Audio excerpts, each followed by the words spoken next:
7 fundamental units होने के साथ साथ हमारे पास 2 सप्लीमेंट्री यूनिट्स भी हैं। पहला है रेडियन, दूसरा है स्टेरेडियन।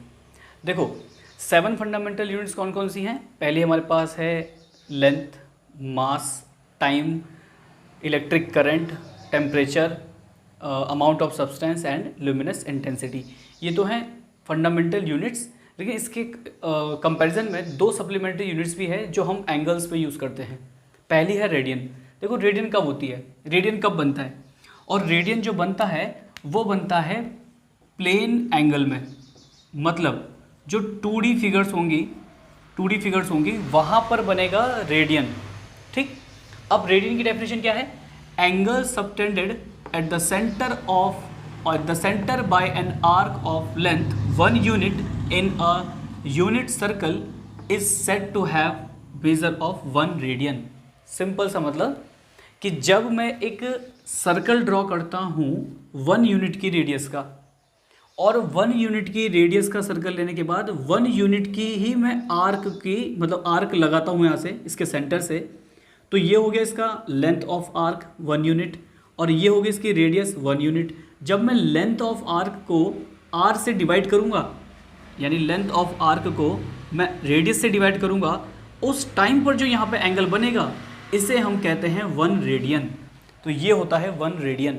मतलब एक 1 यूनिट की रेडियस का सर्कल बनाया, इसके सेंटर से 1 यूनिट का ही मैंने एक आर्क ड्रॉ किया, और अब इस आर्क यानी लेंथ ऑफ आर्क से मैं रेडियस को डिवाइड करूंगा, तो मेरे पास जो एंगल बनेगा वो बनेगा 1 रेडियन का। ये जो थीटा है, या तो इसे डी थीटा भी लिखते हैं, कहीं कहीं पर डी थीटा भी लिख सकते हो आप इसे। तो ये जो थीटा है वो होगा हमारे पास डी थीटा होगा, ये होगा हमारे पास 1 रेडियन। ये बनता है 2D फिगर्स में। अब जैसा 2D फिगर्स में बना है, बिल्कुल सेम एंगल 3D फिगर्स में भी बनता है। ठीक। अब क्या होता है देखो, उसे हम कहते हैं स्टेरेडियन। तो ये किसके लिए है, ये है सॉलिड एंगल, यानी कि जो सॉलिड फिगर्स यानी कि 3D, जैसे स्फीयर हो गया, कोन हो गया, सिलेंडर हो गया, तो इसके जो एंगल बनेगा वो बनता है steradian. It is the ratio of the intercepted area dA of the spherical surface described about the apex O as the center to the square of its radius। यानी कि ये एक सेंटर है O, इसमें मैंने एक रेडियस यानी कि इसकी रेडियस मैंने R मान ली है। इस रेडियस में, और ये अगर सर्कल बना दूँ पूरा ऐसे करके, कवर करके इसका सर्कल ड्रॉ कर दूँ मैं पूरा, तो अब ये एक पार्ट मैंने क्या किया है, फॉर एग्जांपल मैं समझाता हूँ आपको। जैसे वाटरमेलन होता है ना, तो वाटरमेलन को कट करके रखते हैं ना बिल्कुल शेप में, जैसे पिज़्ज़ा का स्लाइस होता है, और उसको अगर मैं भर दूं तो वो वाला स्लाइस जो बाहर आएगा, तो वो यही पार्ट है, उसको मैंने ऐसे करके कट करके ऐसे बाहर निकाल लिया है। तो इसके सेंटर पे जो एंगल बनेगा, इस एंगल को ही हम कहते हैं डी ओमेगा। यही डी ओमेगा हमारे पास जो बनता है वो बनता है स्टेरेडियन। यानी ये जो डी ओमेगा है, इसे ही हम कहते हैं स्टेरेडियन। ये रही रेडियस। अब जो वो सर्कल वाला पार्ट कट होगा, यानी कि स्फीयर वाला पार्ट कट होगा, उसका एरिया होगा DA। मतलब क्योंकि छोटा सा पार्ट लिया ना मैंने, अगर मैं पूरा एरिया लेता तो वो A हो जाता, इसका छोटा सा पार्ट लिया है तो ये DA होगा, और इसका जो एंगल बनेगा वो छोटा सा होगा, इसीलिए उसको हम कहते हैं स्टेरेडियन। उसका फॉर्मूला क्या बनेगा, DA/r²। मतलब स्फेरिकल सरफेस का एरिया, और उसी की रेडियस में अगर मैं डिवाइड कर दूँ, r² से डिवाइड कर दूँ, वो जो एंगल बनेगा सेंटर पे, उसको हम कहते हैं स्टेरेडियन। तो अब हम पढ़ते हैं डायमेंशंस के बारे में। देखो डायमेंशंस क्या होती हैं। Dimensions of a physical quantity are the powers और exponent to which the base quantities are raised to represent that quantity. मतलब हमारे पास जो 7 फंडामेंटल क्वांटिटीज़ हैं, या फिर उन्हें बेस क्वांटिटीज़ भी कहते हैं, उनकी अगर मैं डायमेंशंस लाऊं तो उसको उनकी पावर्स में हम एक्सप्लेन कर सकते हैं। मतलब कि हमारे पास 7 फंडामेंटल यूनिट्स क्या थी। देखो पहले थी हमारे पास मास, दूसरी थी लेंथ, तीसरी है टाइम, नेक्स्ट है टेम्परेचर, नेक्स्ट है current, electric current, next amount of substance, next है लुमिनस इंटेंसिटी।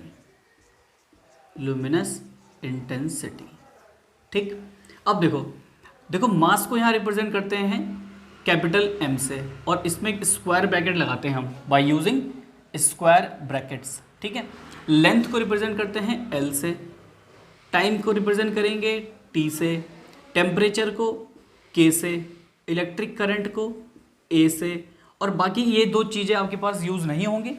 तो ये वाले जो हमारे पास हैं, अगर हमें इनकी डायमेंशंस निकालनी है किसी भी, तो हमें इनकी पावर्स बना करके रिप्रेजेंट करना पड़ेगा। मतलब कोई फॉर्मूला अगर बन रहा होगा तो वहाँ पर m की पावर a आ सकती है, l की पावर b आ सकती है, t की पावर c आ सकती है, a की पावर d आ सकती है, ये एम्पीयर इलेक्ट्रिक करंट वाला, k की पावर e आ सकती है। कुछ भी फॉर्मूला अगर ये मतलब है नहीं फॉर्मूले में, तो d की वैल्यू 0 हो जाएगी, और अगर e नहीं है तो e की पावर 0 हो जाएगी, और किसी की भी पावर 0 वैल्यू 1 हो जाती है। जैसे अगर मैं x की पावर 0 रखूँगा तो वैल्यू 1 आ जाएगी, ऐसे ही अगर मैं k की पावर 0 लिखूँगा तो भी 1 हो जाएगा, और अगर यहाँ पे d की वैल्यू 0 है तो a की पावर 0 यानी वैल्यू 1, तो इसका मतलब ही नहीं रहेगा, मल्टीप्लाई बाय 1 होकर के बस इसी से आंसर आ जाएगा। और 11th क्लास में सिर्फ आपके पास m l t सिर्फ इन तीन से ही डायमेंशन बन रही होंगी, और ज़्यादा से ज़्यादा a आ सकता है इसमें इलेक्ट्रिक करंट वाला, बाकी k भी यूज़ नहीं होगा, अमाउंट ऑफ सब्सटेंस भी यूज़ नहीं होगा, और ल्यूमिनस इंटेंसिटी भी यूज़ नहीं होगी। तो एक काम करते हैं, अब हम इन डायमेंशन से, इन फंडामेंटल यूनिट्स से हम डेराइव्ड यूनिट्स बताते हैं, उनकी डायमेंशंस लेकर के आते हैं। ठीक है, जैसे सबसे पहला मैं लेता हूँ यहाँ पर, सबसे पहले लेता हूँ मैं लेंथ, मतलब एरिया। पहला है मेरे पास एरिया। देखो एरिया कैसे आता है, लेंथ इनटू ब्रेथ करके। लेंथ को मैं किससे रिप्रेजेंट करूँगा, L से करूँगा, और ब्रेथ भी तो एक तरह की लेंथ ही होती है, वो भी मीटर में काउंट होगी, तो उसके लिए भी लेंथ लगाऊंगा मैं L। तो एरिया का डायमेंशन क्या बन के आएगा, L स्क्वायर। इसको हम ऐसा भी लिख सकते हैं, m की पावर 0, l की पावर 2, t की पावर 0, क्योंकि यहाँ पर m और t नहीं है तो इसलिए इनकी पावर 0 लिख सकते हैं। ठीक, नेक्स्ट है मेरे पास वॉल्यूम।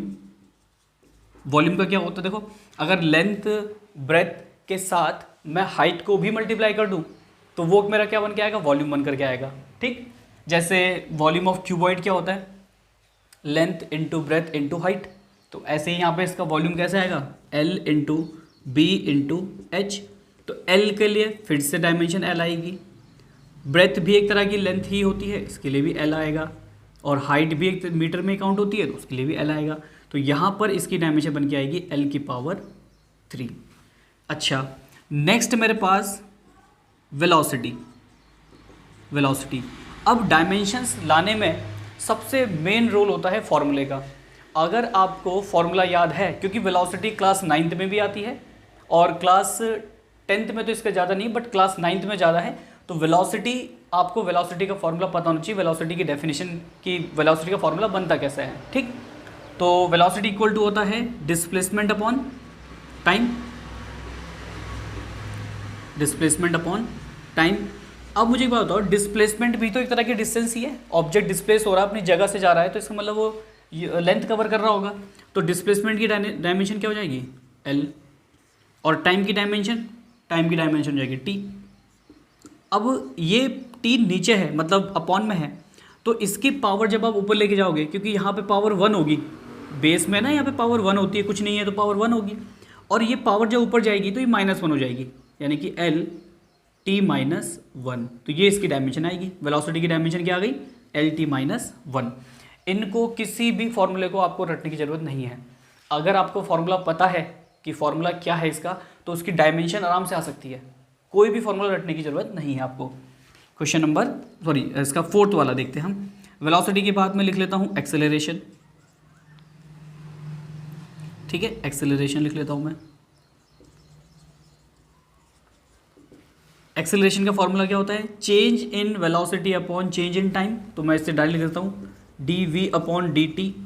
v का मतलब होता है वेलोसिटी। अब वेलोसिटी की अभी मैंने डायमेंशन बताया आपको, Lt -1, तो Lt -1 यहाँ से आ जाएगा। और टाइम, चेंज इन टाइम का मतलब टाइम में तो चेंज हो रहा है, तो आपको क्या लिखना पड़ेगा, टाइम का टाइम ही रहेगा यहाँ पर। अच्छा, फिर से टी की पावर यहाँ 1 होगी और ये फिर 1 ऊपर जाएगा तो -1 हो जाएगा। अब टी की पावर -1 यहाँ थी और एक टी की पावर -1 आ गई यहाँ पर, तो टी की पावर कितनी हो जाएगी, -2, यानी कि एक वाली -1 यहाँ थी, ये ऊपर जाके -1 हो जाएगी यानी -2। तो एक्सेलरेशन का डायमेंशन बन के आता है LT-2। नेक्स्ट मेरे पास फिफ्थ वाला जो पार्ट है वो ले लेता हूँ मैं, फोर्स।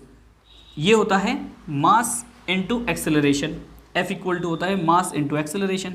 मास की डायमेंशन क्या होगी, मास किस में आता है, देखो मास की डायमेंशन क्या होगी, m, तो मास की डायमेंशन होगी m। और एक्सेलरेशन की जस्ट अभी निकाली हमने एक्सेलरेशन की, LT-2। तो फोर्स की डायमेंशन क्या बन के आ जाएगी, फोर्स की डायमेंशन आ जाएगी MLT-2। ठीक, नेक्स्ट है मेरे पास फोर्स के बाद अगर लेना चाहो आप यहाँ से तो हम ले सकते हैं वर्क डन। वर्क डन क्या होता है, वर्क डन होता है force into displacement, force into displacement. तो देखो फोर्स की डायमेंशन क्या है, जस्ट ये रही, फोर्स की डायमेंशन है MLT-2 और डिस्प्लेसमेंट, अभी डिस्प्लेसमेंट की यूनिट क्या आई है, देखो डिस्प्लेसमेंट, ओके डिस्प्लेसमेंट की लेंथ ये वाला हो गया L, तो डिस्प्लेसमेंट की डायमेंशन क्या आ जाएगी L। तो वर्क डन की जो यूनिट बन के आएगी, डायमेंशन बन के आएगी, वो आएगी ML, देखो L की पावर यहाँ 1 थी, मल्टीप्लाई में L की पावर 1 थी, तो 1 से 1 पावर, जो कि बेस सेम है ना इनके, मतलब अगर मैंने यहाँ लिया है 3 की पावर 2 इंटू 3 की पावर 7, तो यहाँ पर बेस सेम है ना 3 और 3, तो मल्टीप्लाई होने पर पावर्स ऐड हो जाती हैं। जब बेस सेम होंगे तो और वो मल्टीप्लाई हो रहे होंगे तो मल्टीप्लाई होने पर वो पावर्स इनकी ऐड हो जाएंगी, यानी 3 की पावर 2 + 7 यानी कि 3 की पावर 9। सेम यहाँ पर ये मल्टीप्लाई हो रहे हैं तो बेस दोनों का L है और पावर दोनों की पावर की बेस सेम है तो पावर ऐड हो जाएंगी, यानी कि L1 1 यहाँ था 1 यहाँ था तो पावर 2 हो जाएगी और T की पावर -2 हो गई। ठीक है, अब वर्क डन हो गया हमारे पास। अब लेना चाहते हैं अगर हम, तो वर्क डन के बाद हम ले सकते हैं प्रेशर। मैं थोड़ा इसको इरेज कर लेता हूँ यहाँ से, हम ले सकते हैं इसमें प्रेशर वाला। ये चीज़ तो इतनी इंपॉर्टेंट नहीं है इसमें, बस ये 3 11th क्लास में बहुत इंपॉर्टेंट है, ये चाहो तो आप नोट कर लेना। ठीक, अब हम चलते हैं नेक्स्ट, उसमें प्रेशर कौन सा हो गया, 6 हो गया था, 7th वाला। देखो 7th वाला क्या है मेरे पास, प्रेशर।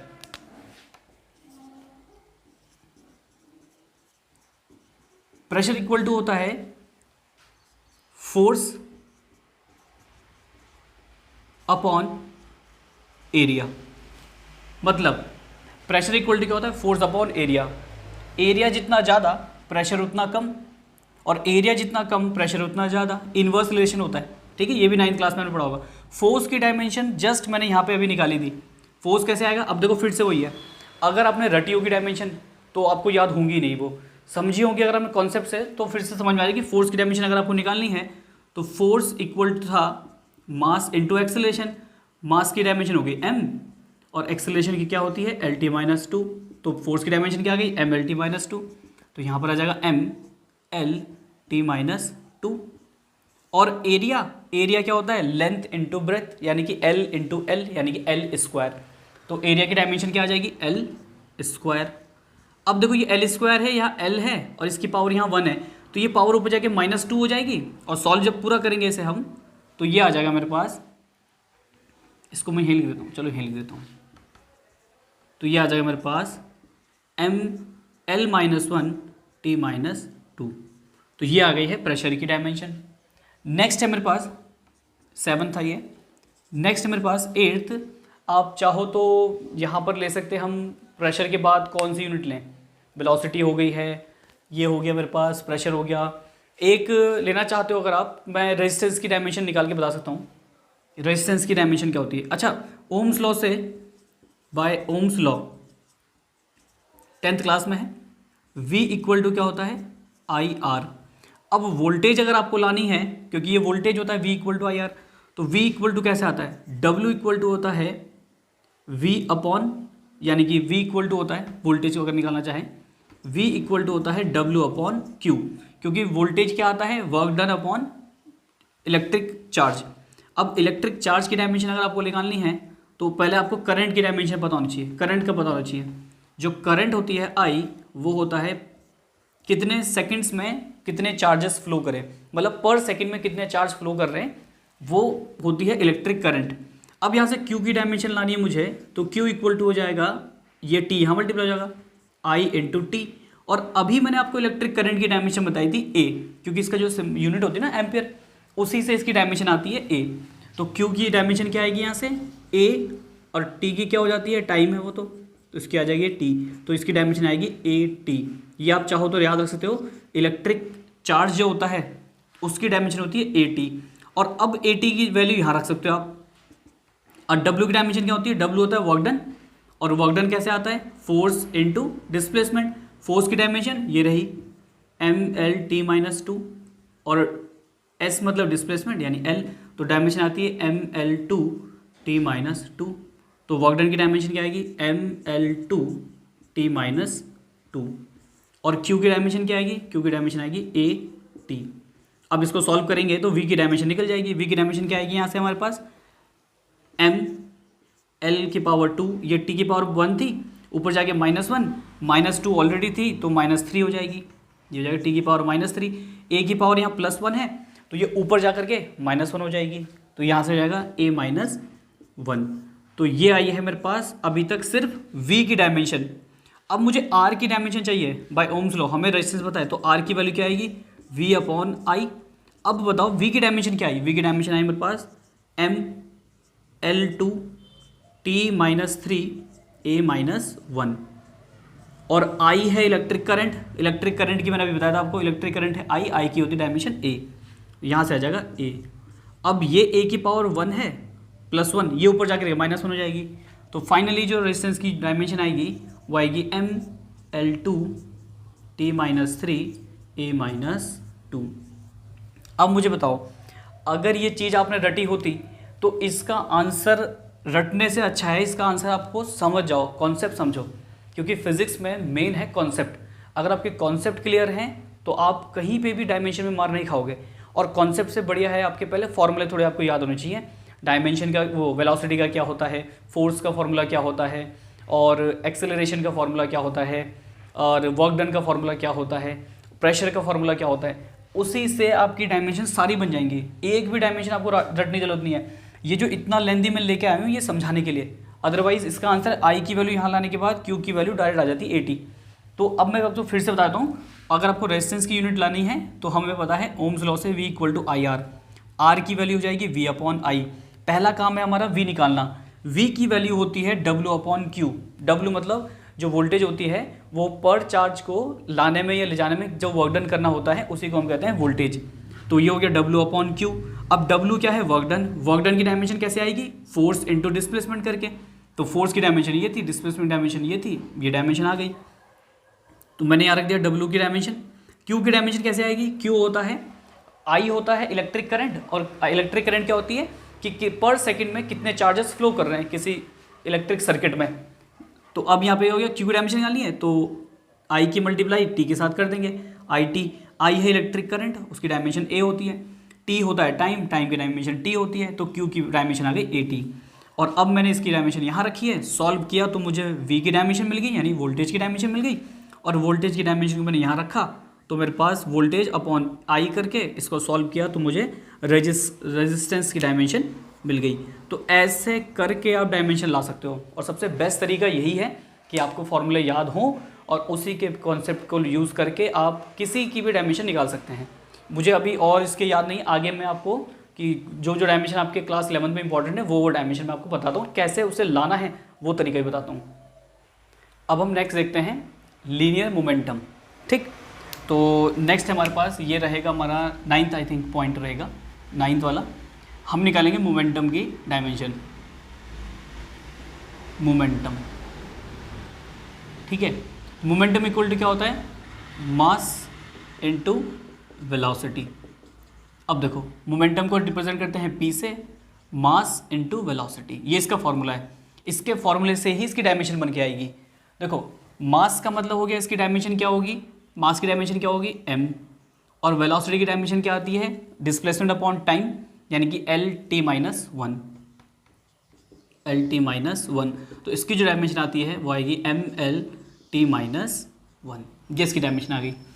नेक्स्ट अगर डायमेंशन लानी है मुझे, लेट सपोज अभी हमने पढ़ा था ना रेडियन, स्टे रेडियन, तो रेडियन यहाँ पे जो एंगल बनता है उसकी डायमेंशन ला करके देखते हैं, यानी एंगल की डायमेंशन क्या आएगी। जो एंगल होता है वो बनता है length of arc upon radius, यानी कि theta equal to L upon R. अब हमें एंगल की डायमेंशन चाहिए। देखो लेंथ जो होती है उसकी डायमेंशन क्या होगी एल, और रेडियस, रेडियस भी तो सेंटीमीटर मीटर में काउंट करते हैं, इसकी डायमेंशन भी क्या होगी लेंथ, यानी कि एल। तो एल से एल कट जाएगा, तो जो एंगल होता है एंगल बन करके आती है हमारी एक डायमेंशनलेस क्वांटिटी, यानी कि जो एंगल है इस एंगल की डायमेंशन नहीं होती। अगर कहीं क्वेश्चन में डायमेंशन पूछ ले आपसे कि एंगल की डायमेंशन क्या होगी, तो जो ऑप्शन जिसमें लिखा होगा ना कि डायमेंशनलेस क्वांटिटी है, वो वाला आंसर सही होगा। नेक्स्ट हम लेके चलते हैं, अगर हम 11th वाला मान लेते हैं, 9th क्लास में था chapter I think force, gravitation. Gravitation में एक फॉर्मूला बन करके आता है यूनिवर्सल ग्रेविटेशनल कांस्टेंट का। तो वो फॉर्मूला क्या होता है, F इक्वल टू होता है G m1 m2 upon are square. तो ये हमारे पास F है, हमें इस G क्योंकि जो कि है यूनिवर्सल ग्रेविटेशनल कांस्टेंट, हमें इसकी डायमेंशन लानी है। तो सबसे पहले इसको लेफ्ट राइट साइड रखो, बाकी सारी वैल्यूज को हटाओ यहाँ से। तो इसकी वैल्यू को मैं करूँगा तो G को यहाँ रहने दो, R की मल्टीप्लाई हो जाएगी F से, तो G इक्वल टू आएगा F into R square upon ये जो दोनों है m1 m2, ये इसके अपॉन में आ जाएंगे, यानी कि यहाँ पे आ जाएगा m1 m2। अब देखो हमें G की डायमेंशन चाहिए, तो सबसे पहले फोर्स की डायमेंशन पता होगी, R की डायमेंशन पता होगी, और मास यानी M की डायमेंशन पता होगी। F की डायमेंशन लानी है। अगर आपको याद नहीं है कि F की डायमेंशन कैसे आती है, तो सबसे पहले आपको न्यूटन सेकेंड लॉ पता होगा, वहाँ से क्या आता है F equal to M A. तो F की डायमेंशन क्या आएगी, M की डायमेंशन हो गई ए मतलब एक्सेलरेशन, एक्सेलरेशन की डायमेंशन होती है एल टी माइनस टू। तो फोर्स की डायमेंशन क्या आ जाएगी M L T minus two. तो यहाँ से फोर्स की डायमेंशन कितनी आ गई मेरे पास M L T minus two. अच्छा आर है रेडियस और आर स्क्वायर है, तो रेडियस का स्क्वायर, रेडियस किस में मेजर करते हैं लेंथ में, तो इसकी डायमेंशन होगी एल, तो यहाँ पे आ जाएगा एल स्क्वायर, और अपॉन में m होता है mass, mass of object 1, mass of object 2। तो यहाँ पर मास की डायमेंशन हो जाती है m, और दो बार है तो आप इसे m स्क्वायर भी लिख सकते हो, m स्क्वायर। अब मैं इसे पूरा सॉल्व करूँगा तो इसकी डायमेंशन क्या आएगी, तो कोई m स्क्वायर है, यहाँ पे m है, इसकी पावर 1 है, ये ऊपर जाके पावर -2 हो जाएगी, तो 1 - 2 -1, यानी कि m -1। l की पावर यहाँ 1 है, यहाँ 2 है, तो l की पावर यहाँ 1 थी, यहाँ 2 है, बेस सेम होने पर पावर ऐड हो जाती है। तो यहाँ पे 1 थी और 2 थी, तो ऐड हो जाकर 3 हो जाएगी, l की पावर 3 t - 2। ये इसकी डायमेंशन बन करके आ गई g की। तो g की डायमेंशन क्या आएगी m - 1, l की पावर 3 और t - 2। ये हो गया यूनिवर्सल ग्रेविटेशनल कांस्टेंट की वैल्यू। अब नेक्स्ट है मेरे पास एक होता है टेंशन, जिसे हम कहते हैं सरफेस टेंशन भी कह सकते हो, ये भी एक तरह का फोर्स ही होता है। तो जो फोर्स की डायमेंशन होगी वही सरफेस टेंशन या टेंशन की डायमेंशन होगी। तो फोर्स की डायमेंशन कैसे निकालेंगे, वही मास इंटू एक्सेलरेशन। मास की डायमेंशन हो गई m, एक्सेलरेशन की हो गई है एल टी माइनस टू, तो जो टेंशन की डायमेंशन होगी वो भी M L T minus two होगी। अब नेक्स्ट है मेरे पास, अगर आप चाहो तो 10th क्लास में इलेक्ट्रिक करंट पढ़ा था आपने। इलेक्ट्रिक करंट में सबसे लास्ट में टॉपिक था ना जिसमें हम पढ़ते हैं कि इलेक्ट्रिक कंज्यूम कैसे करते हैं घर में, इलेक्ट्रिक का हम इलेक्ट्रिसिटी कंज्यूम कैसे करते हैं घर में, फ़ैन यूज़ करते हैं, इलेक्ट्रिक मोटर यूज़ करते हैं, और उसका बिल आता है। तो जो बिल बनता है वो उसके पावर से ही बनता है कि हमने कितनी इलेक्ट्रिसिटी कंज्यूम करी है। तो पावर का नेक्स्ट हम डायमेंशन ला सकते हैं, पावर का। पावर इक्वल टू होता है वर्क डन, वर्क अपॉन या वर्क डन अपॉन टाइम। ठीक है। अब बताओ वर्क डन की डायमेंशन क्या होती है। अभी मैंने जस्ट आपको बताई थी कि वर्क डन की डायमेंशन क्या होगी। वर्क डन की डायमेंशन होती है फोर्स इनटू डिस्प्लेसमेंट और अपॉन टाइम, तो टाइम को ऐसे लेने दो। अब फोर्स की डायमेंशन क्या होती है, फोर्स की डायमेंशन होगी m इंटू ए, यानी कि m की हो गई m और a की एक्सेलरेशन की होगी LT माइनस 2, तो फोर्स की डायमेंशन ये हो जाएगी। और डिस्प्लेसमेंट और मल्टीप्लाई होगा इससे, यानी L और मल्टीप्लाई होगा, और टाइम की होती डायमेंशन t, तो यहाँ से इसमें ये सॉल्व होगा तो बनेगा m L की पावर 1 L की पावर 1 यानी L की पावर 2, और यहाँ से t की पावर यहाँ 1 है, ऊपर जा करके -1, t ऑलरेडी -2 था तो t की पावर -2 और -1 -3, यानी कि t की पावर यहाँ से आ जाएगी -3। तो वर्क डन की डायमेंशन, सॉरी पावर की डायमेंशन क्या होगी, mL2 t -3। अब हमें जैसे सरफेस टेंशन का ये हो गया, इसमें हम नेक्स्ट अगर लिखना चाहें, अच्छा नेक्स्ट है हमारे पास सरफेस टेंशन। अच्छा ये टेंशन जो है ना, ये टेंशन होती है जो एक स्ट्रिंग में होती है ना, जैसे पुली वाले क्वेश्चन होते हैं, क्लास 11th में ही आएंगे आपके पास, कि वो सबसे बढ़िया वो होता है ना, जो कुआं होता है उसमें क्या लगा होता है, वो लगी होती है जिसमें पानी मतलब बाल्टी से ऊपर खींचते हैं, तो जब हम रस्सी को ऊपर खींचते हैं ना तो इस एक वेट नीचे की तरफ लगेगा, उस बाल्टी का पानी जो होगा उसमें वेट नीचे की तरफ लगेगा, और जब मैं उसे ऊपर की तरफ खींच रहा हूँ तो इसमें रस्सी में टेंशन क्रिएट होती है, उसी टेंशन का जो फॉर्मूला होता है वो फोर्स के इक्वल होता है। अब वो ये है, नेक्स्ट जो है हमारे पास वो है सरफेस टेंशन 14 वाला, ये है मेरे पास सरफेस टेंशन। इसका फॉर्मूला होता है फोर्स लगना चाहिए पर यूनिट लेंथ पर। अब देखो इसका जो डायमेंशन आती है वो कैसे आती है, सरफेस टेंशन फोर्स, अब फोर्स की डायमेंशन निकालनी है, देखो वाई वाली मतलब ऐसे निकालना चाहो कैसे निकालोगे, फोर्स की डायमेंशन निकालनी है, फोर्स इक्वल टू होता है m इंटू ए, मास इंटू एक्सेलरेशन। अब मास की डायमेंशन क्या होती है m, एक्सेलरेशन की डायमेंशन क्या होती है LT -2, तो फोर्स की डायमेंशन क्या आएगी MLT -2, तो फोर्स की डायमेंशन क्या हो जाएगी यहाँ पर MLT -2। और यहाँ पर है लेंथ, लेंथ की डायमेंशन होती है L, और यहाँ पर ये L है, यहाँ पे L है, तो इस L से ये L कट सकता है, तो यहाँ पे डायमेंशन आएगी MT -2। ये हो गई हमारे पास सरफेस टेंशन की डायमेंशन। और अगर आपको चाहिए इसमें एक और भी होता है, जैसे हिंजेस होते हैं ना, दरवाज़ा होता है, जब आप दरवाजे जो डोर होते हैं उनको दरवाजे जब खोलते हैं हम, तो उसमें लगता है एक टॉर्क, मतलब कह सकते हैं आप उसे कि एक टॉर्क लगता है जो रोटेट करता है मोशन, किसी भी ऑब्जेक्ट घुमाने का।